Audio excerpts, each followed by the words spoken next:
Amjadullah Khan, spokesman MBT. आज आपके दरमियान में आने की अहम वजह यह है कि आज जो है आपके कुमरा भीम आसिफाबाद डिस्ट्रिक्ट का में एक नाखुशगवार वाक़या पेश आया। जैसा कि आप लोग जानते हैं कि दिन ब दिन तेलंगाना में ऐसे ऐसे वाक़यात पेश आ रहे हैं जो हम टीवी पर देखते थे या अखबारात में पढ़ते थे, जो बीजेपी रूल्ड स्टेट में उत्तर प्रदेश में या किसी नॉर्थ इंडियन स्टेट्स में हो रहा है। कहीं गोश्त के नाम पर मार रहे हैं, कहीं कोई लड़की को छेड़ा बोल के मार रहे हैं। यानी कहीं ना कहीं मुसलमानों को टारगेट किया जा रहा है और निशाना बनाया जा रहा है। जब से कांग्रेस की सरकार आई है 8 महीने से मुसलसल ऐसे वाक़यात हमारे तेलंगाना में पाए जा रहे हैं। अब इसके अंदर कई बातें होती हैं। कोई बोल रहा है कि भाई बीजेपी 8 सीट लेने के बाद से जो है बीजेपी की हिम्मत बढ़ गई है और बीजेपी चाह रही है कि तेलंगाना को भी जो है गुजरात जैसा, यूपी जैसा बनाना चाहिए। आज जो है एक आबिद हुसैन, जिसकी उम्र 19 ईयर्स है, मैं समझता हूँ वो टिमरिस स्कूल का स्टूडेंट है। मारथड़ी विलेज, बेज्जूर मंडल, कागज नगर टाउन, कुमरा भीम आसिफाबाद डिस्ट्रिक्ट का रहने वाला लड़का है। ये लड़का जो है एक गैर मुस्लिम लड़की के साथ कहीं पाया गया है लड़का। वो लड़की भी माइनर है। वो लड़की जो है ईसा गांव विलेज की है, जो कागज नगर टाउन और कुमरा भीम डिस्ट्रिक्ट में आती है।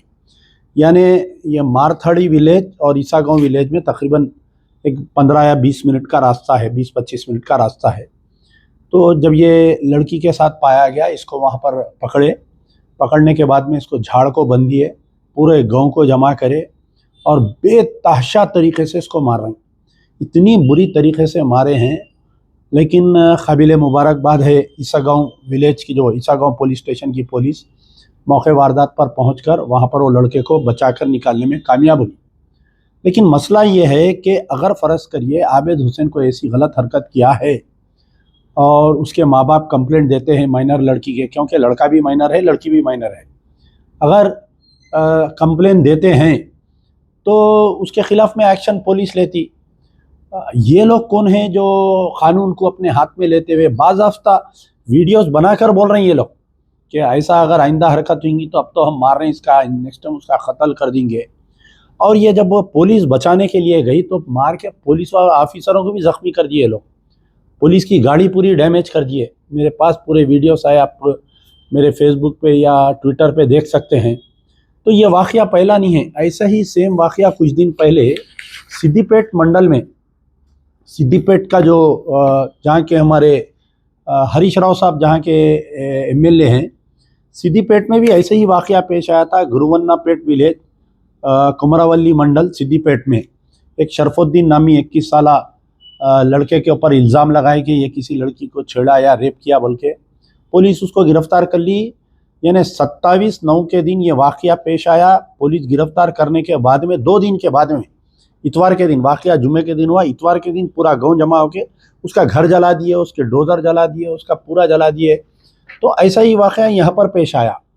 तो अब यहाँ पर कई सवाल हैं कि क्या चीफ मिनिस्टर रेवंत रेड्डी साहब जो है पुलिस महकमे को कंट्रोल नहीं कर सक रहे हैं?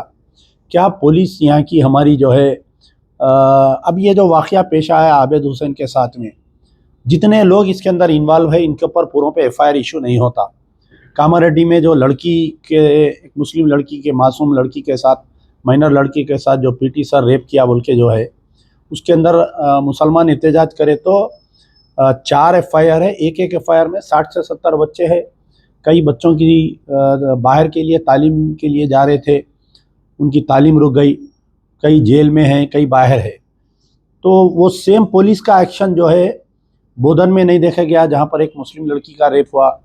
वो सेम एक्शन जो है आपके सिद्दीपेट में नहीं देखा गया। जो सिद्दीपेट का जो गांव है, जो मैं बोला आपके गुरुनापेट विलेज में नहीं देखा गया। एक को भी गिरफ्तार नहीं किया गया। यहाँ पर पुलिस उसको बचाने में कामयाब हो गई, लेकिन मैं गारंटी दे रहा हूँ कि इसके ऊपर जो है कोई एक्शन नहीं होगा। और इतनी बुरी तरीके से मारे हैं, क्योंकि बाजू की गाँव में से जब मालूम हुआ तो उसकी वालदा भी भाग के आई, आके रो रही वालदा लपट के, पैरा पड़ ली, छोड़ दो मेरे बेटे को बोल के। और बाज़ाफ्ता वीडियोस बना रहे हैं वो लोग, वीडियोस बना के गाने डाल के अपने सोशल मीडिया पे डाल रहे हैं कि हमने इतना बड़ा काम किया था, ज़बरदस्त काम किया। तो हमारा मुतालिबा है ये जो आखिर मेन चीज़ ये है कि ये आसिफाबाद डिस्ट्रिक्ट, कुमरा भीम आसिफाबाद डिस्ट्रिक्ट जो है, ये चल क्या रहा है वहाँ पर।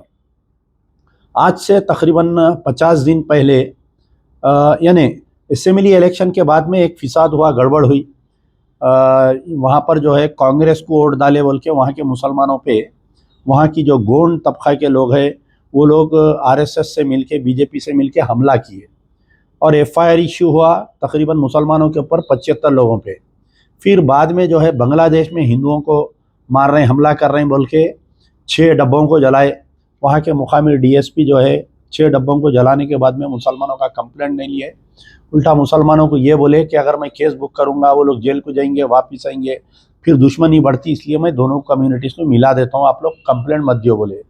फिर उसके बाद में वो एक रेप का बहाना बना के 55 साल ज़ईफ़ ख़वातीन के साथ कोई ऑटो ड्राइवर रेप किया बोल के उसका एक इश्यू बना के उसको तकरीबन 150 जैनूर में जो मकानात को जलाए, 4 मसाजिद पे हमला करे, 40 से ज़्यादा मकानों को जलाए। आज की तारीख तक मुसलमानों को दुकान खोलने की इजाज़त नहीं है और वहाँ पर पूरे गांव में बैनर्स लगाए। अभी मेरी बैनर्स की फ़ोटो आई कि यहाँ पर ये कोई एजेंसी एरिया है, सिवाय यहाँ पर टांडों के कोई दूसरे नहीं रह सकते, मुसलमानों को यहाँ से बस्ती खाली कराओ बोल के बाज़ाफ्ता पूरे गवर्नमेंट बिल्डिंग्स पे और झाड़ों पे बैनर्स लगाए, तो पुलिस कोई एक्शन नहीं ले रही।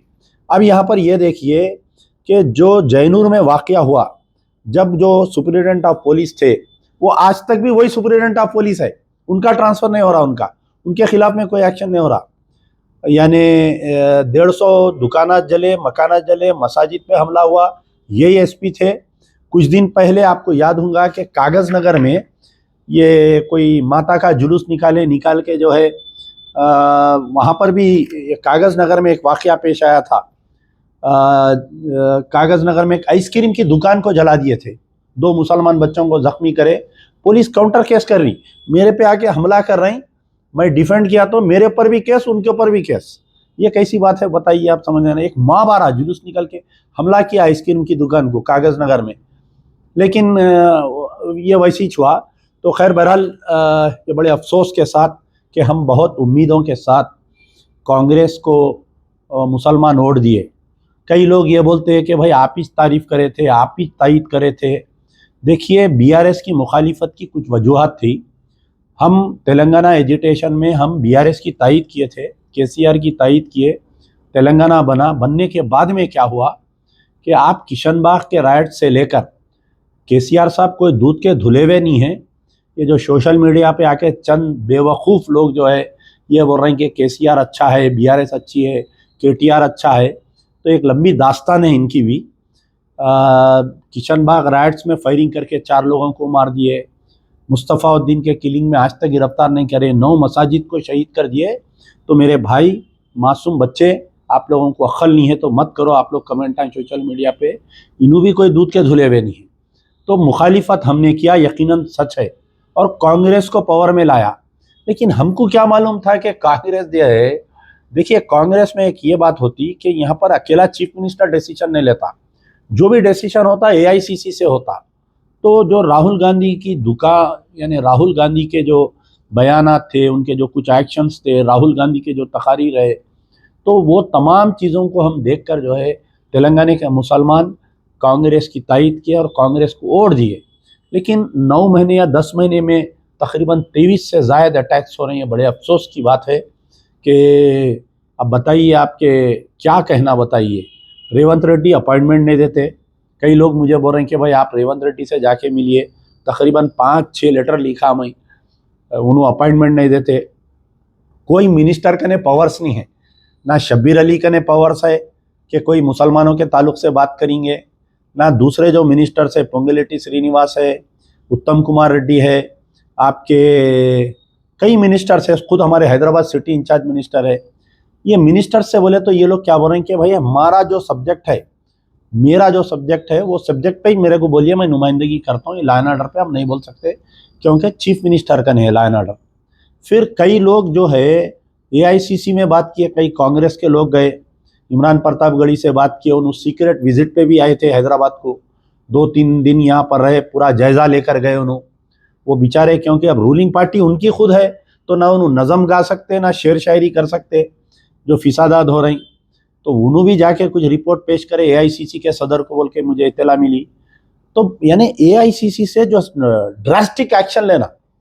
2 दिन पहले जो एआईसीसी की सोशल मीडिया इंचार्ज है, कोई लेडी है, उन्होंने आए यहाँ पर और उन्होंने ट्वीट कर रहे हैं कि तेलंगाना जो है बेहतरीन तरक्की के रास्ते पर है बोल के। यानी एआईसीसी की जो मीडिया कोऑर्डिनेटर है और जो सोशल मीडिया देखते हैं, यहाँ पर पूरे सोशल मीडिया, कांग्रेस के सोशल मीडिया वालों की एक मीटिंग लेकर ये कहे कि बहरहाल एक बयान दिया, मुझे अफसोस हुआ, बहुत अच्छी लेडी है, जब भी वो टीवी पे कोई पैनलिस्ट बन के आते बहुत अच्छा आरएसएस और बीजेपी के खिलाफ में बोलते, लेकिन उन्होंने अपनी सरकार के बारे में ऐसा बोल के गए तो मुझे हैरत हो रही है। ऑन बिहाफ ऑफ एमबीटी हम कंडेम करते हैं जो वाक़या पेश आया है। ये ईसा गांव विलेज में जो वाक़या पेश आया है, कागज़नगर टाउन कोमराभीम में, जो आबिद हुसैन को मारा गया है झाड़ को बन के। आबिद हुसैन कोई गलती किया है, कानून उसका काम करेगा, उसको गिरफ्तार ऑलरेडी कर लिए, उसको जेल को भेजिए, उसके ऊपर स्पीडी ट्रायल में यानी 2-3 महीने में फैसला ला के उसको सज़ा दे दीजिए। हम या कोई मुस्लिम तंजीम आबिद हुसैन की हम तायद नहीं करेंगे, लेकिन जहाँ पर आबिद हुसैन को बंद करके मार रहे हैं मॉब लिंचिंग स्टाइल में, वो तो अच्छा हुआ कि पुलिस मौके वारदात पर पहुँच गई, वरना आज एक बड़ा हादसा हो जाता था पूरे तेलंगाना में। तो इन वाक़यात का चीफ मिनिस्टर को नोट लेना चाहिए, क्योंकि लॉ एंड ऑर्डर आपके हाथ में है, इसका नोट लेना चाहिए सख्ती से। तो बड़े अफसोस की बात है कि चीफ मिनिस्टर रेवंत रेड्डी हमारे गांधी जी के बंदर बने हुए हैं, बुरा ना बोलो, बुरा ना देखो, बुरा ना सुनो।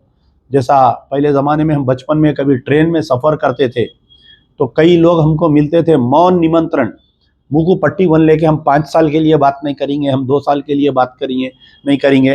तो शायद हमारे चीफ मिनिस्टर रेवंत रेड्डी साहब भी जो है अपने मुंह को जो है पट्टी बांध लिए हैं, मुस्लिम इश्यूज़ पे नहीं बोलना चाह रहे होंगे, मौन निमंत्रण कर लिए हैं।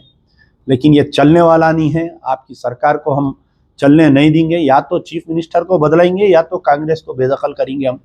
आप समझ रहे होंगे कि अब मुझे 3 साल है, 4 साल है, देखते देखते 1 साल हो गया, देखते देखते 4 साल भी चले जाते। और एआईसीसी को जल्द से जल्द कोई एक्शन में आना चाहिए।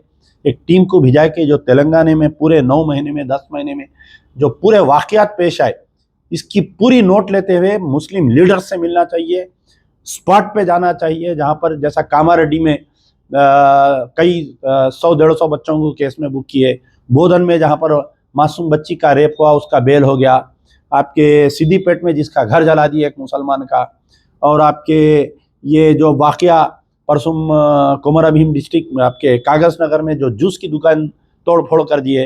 अब ये आज जो ईसा गांव विलेज का जो वाक़या पेश आया, इन तमाम की एआईसीसी की एक टीम आना चाहिए, उन तमाम मुस्लिम लीडर्स से मिलना चाहिए और राहुल गांधी जल्द से जल्द कुछ फ़ैसला लेना चाहिए, वरना मैं समझता हूँ कि लम्हों ने ख़ता की, सदियों ने सज़ा पाई।